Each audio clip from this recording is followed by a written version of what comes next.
What up mga kabikers? May bago na naman tayong i-review. Ang GT Bike Force Alloy. Quick review lang tayo dito sa GT. So post nyo na lang kung anong gusto nyong makita. Umpisahan natin sa frame niya. So ang frame nga pala nito ay naka-alloy. Ang frame size niya is small.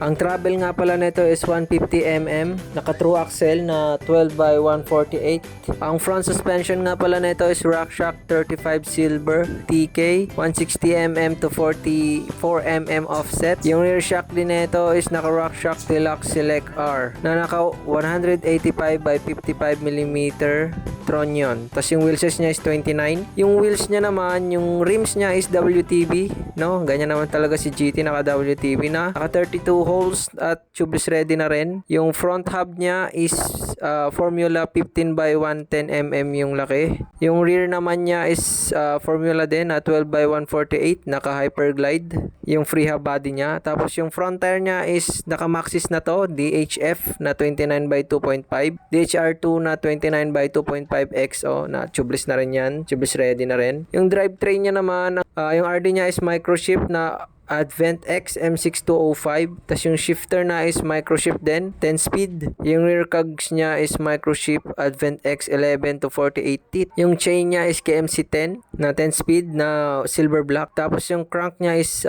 Pro Wheel MPX 32 teeth yon. Yung bottom bracket niya is Shimano BSA 73mm. Yung sa cockpit niya naman, yung handlebar niya as usual GT Alloy riser bar na naka 30mm rise at 780mm. Tapos yung stem niya GT din, Alloy 45mm. Yung grips niya is GT Mushroom. Yung headset niya FSA. Push niya is naka trunks dropper na 31.6mm na 120mm sa medium. Sa large and extra large naman yung trunks ng dropper niya is 170mm. Sa saddle niya naman WTB. Sa brakes niya nga pala ito ay naka Tektro M275 na 180 and 180mm rotor, harap likod na yon. Yung price nga pala na ito is 145,000.